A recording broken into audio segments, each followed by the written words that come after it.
The last time that I was here, I felt all of my feelings and I was wild in my emotion. This time I felt like it required me to operate as the woman that I've become and not the woman that I was 5 years ago, almost 6 years ago. And if that meant dying in this day to those desires so that I could be faithful, so that I could lean deeper into Jesus, so that I could be present in my suffering for whatever he might teach me, whatever he might show me, whatever he might want to develop in me. And that's what I had to do.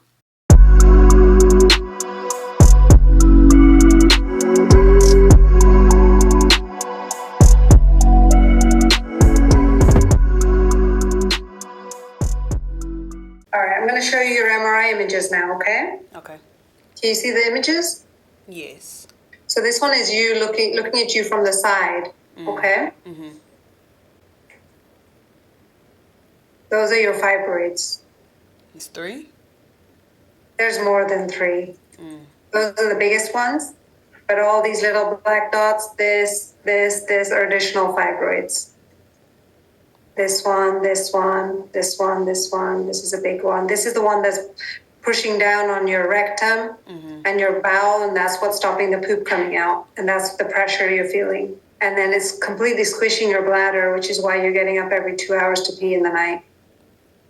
And it's all pressing on your back here. That's why all the lower back pain, the discomfort.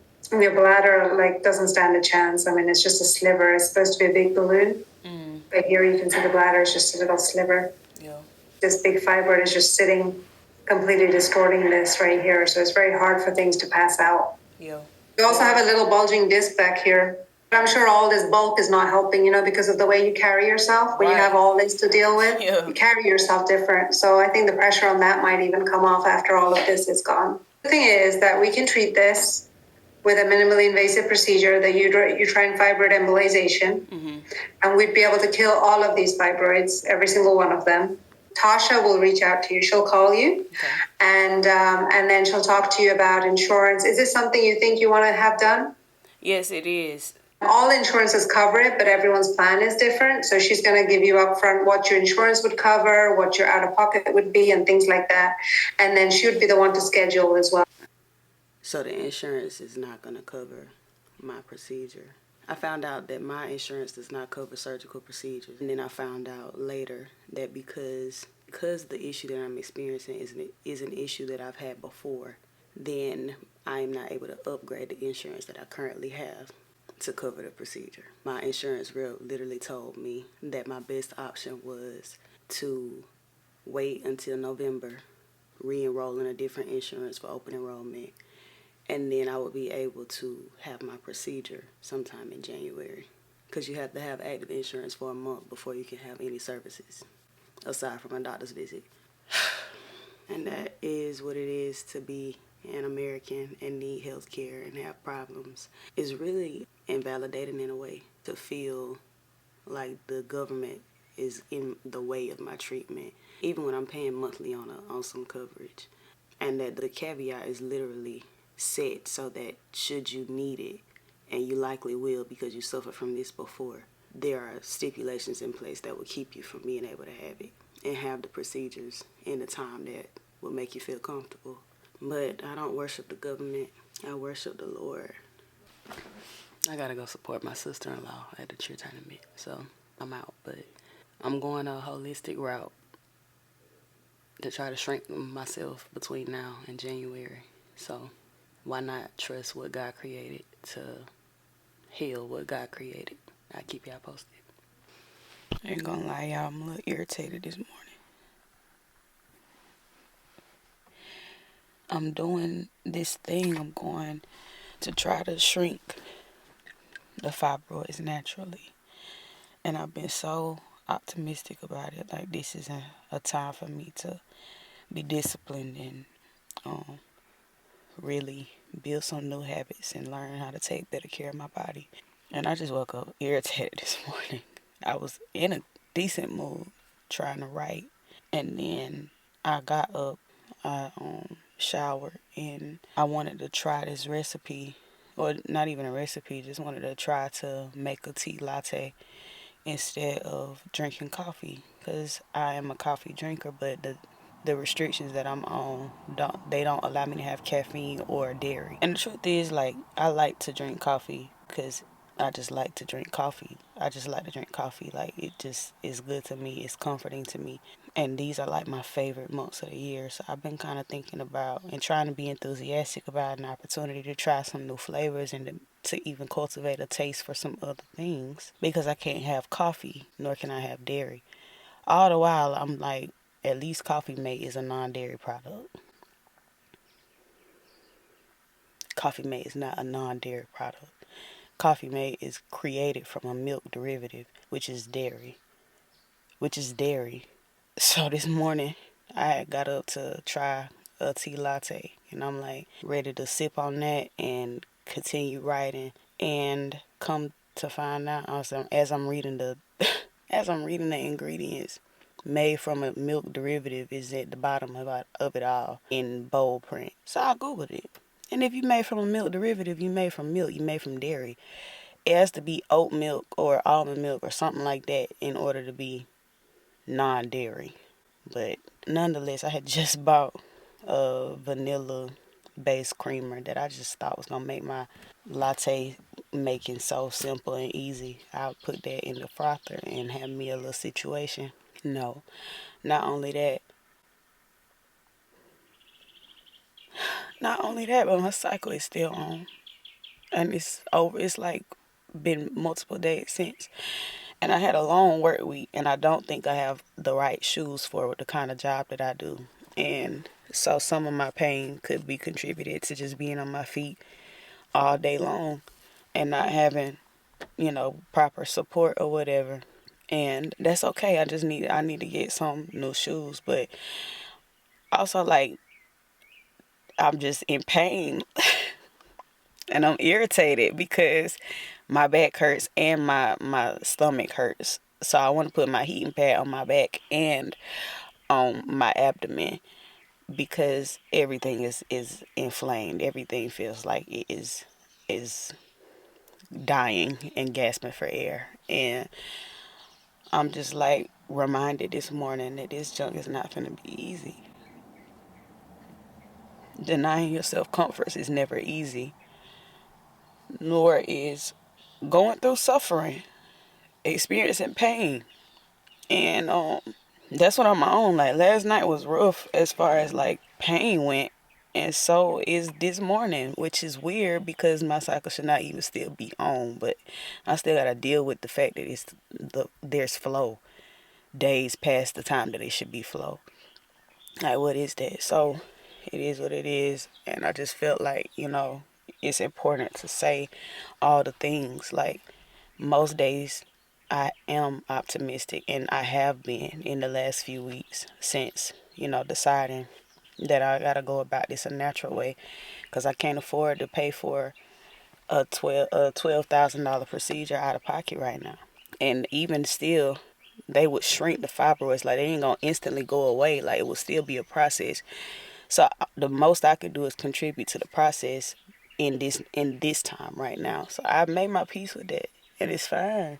But it just like was a wake up call. Like, as optimistic as I have tried to be, I still got something to go through. Pray for you, girl, man. It's gonna be a ride, and I'm reminded too. Like, God is the ultimate comfort.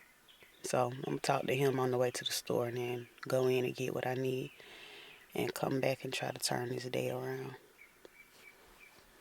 How will you die in 2026? It sounds scary, don't it?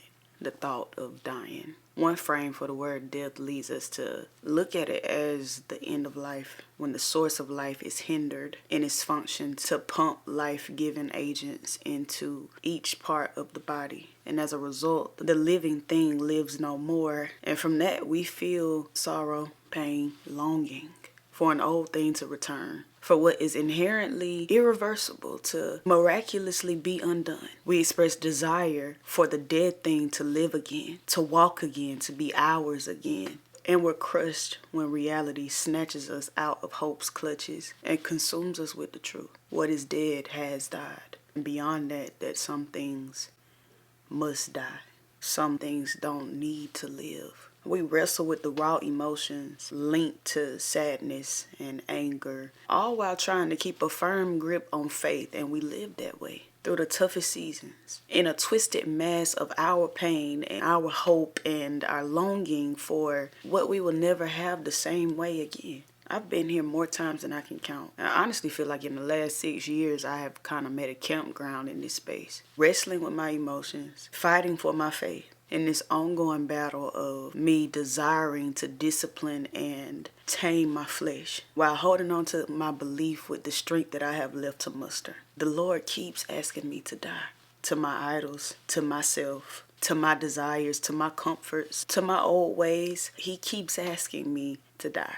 He's asked me to give up me in exchange for more of him. And I decided a long time ago to follow Jesus. I decided to give him my yes. I decided that I would trust him as holy and good and righteous and pure and loving and Father and all the things. I would say yes to him no matter what it cost me, not really thinking about what it would cost me. But Jesus teaches that if anybody desires to come after him, let that person deny himself, take up his cross, and follow him. Follow Jesus. Denying myself in 2025 looked a lot like being still when I resented the outcome of my stillness. It looked a lot like working humble jobs and surrendering my pride whenever I thought that I should be doing something else or something that I might enjoy more. It looked like when my fibroids returned, dying to the idea that I would be a wife and a mother, because the present struggle required me not to be consumed with what I didn't have in this season. If the Lord was calling me into another battle, I didn't have a husband to lean on. And I couldn't really hold on to my hope for my children in terms of clinging to it and thinking that my lot would change within the year. I had high hopes for 30 and how that would look, but I couldn't really hold on to that and survive the moment. And the last time that I was here, I felt all of my feelings and I was wild in my emotion. This time I felt like it required me to operate as the woman that I've become and not the woman that I was 5 years ago, almost 6 years ago. And if that meant dying in this day to those desires so that I could be faithful, so that I could lean deeper into Jesus, so that I could be present in my suffering for whatever he might teach me, whatever he might show me, whatever he might want to develop in me. And that's what I had to do. Not only that, I had to give up coffee and Oreo ice cream and chocolate chip cookies, things that I love and desire, because in the season where in the time where I had decided to go about holistic routes to heal my body from my fibroids, when the insurance wouldn't cover my procedure, I'm out of options. I don't have the resources to pay for the procedure myself. Bump all the things around it that made it unfair or made it feel unfair to me. My body was still in suffering. I was still in suffering. And I thought in that moment, he's asking me to die again, to all the things that give me comfort and give me pleasure so that more can be developed in me. I did about 90 days. I was supposed to do a 90-day stint. My fibroids are still humongous as of today. So I have to go deeper into that journey. I have to keep going, and I'm going to continue to try to secure some insurance, but that's another video for another day. The point is, I felt like me giving up things that I would typically run to for my comfort in a season, and honestly, my favorite time of the year, I mentioned that, when temptation was high, when everybody around me wasn't doing the same kind of diet. Not only was I giving up caffeine and dairy, I was also giving up red meat and chicken. Even some of my favorite fragrances were things that I wasn't supposed to have because it wasn't good for my body. And it just felt like this call to trust and to surrender, to kneel, to be disciplined, to trust that something would transpire with the faith that I put forth and the effort that I put forth to do this thing and do this thing well. I didn't really realize that I could say no to so much stuff that I love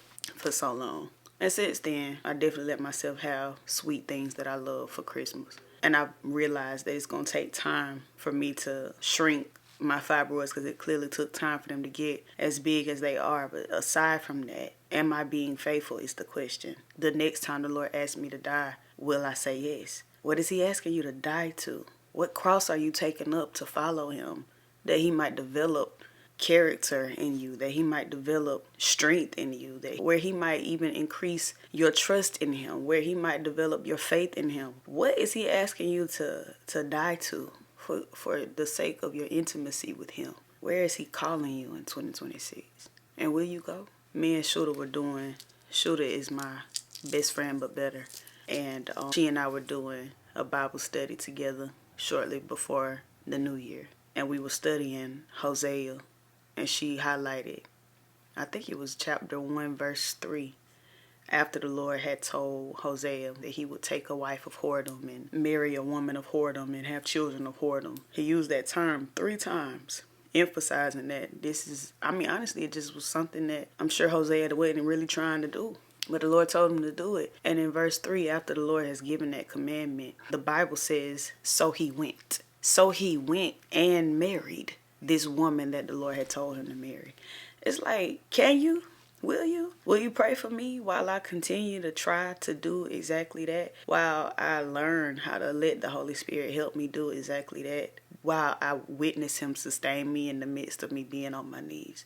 Will you be like Hosea when the thing is hard or ugly or unflattering and uncomfortable, unexpected? Will you go? Will you take up your cross? Will you follow him? What is he asking you to die to? And are you faithful enough and devoted enough to do whatever he asks? What's he asking you to die to? How will you die in 2026? How will you die for the faith, for the sake of Christ in 2026?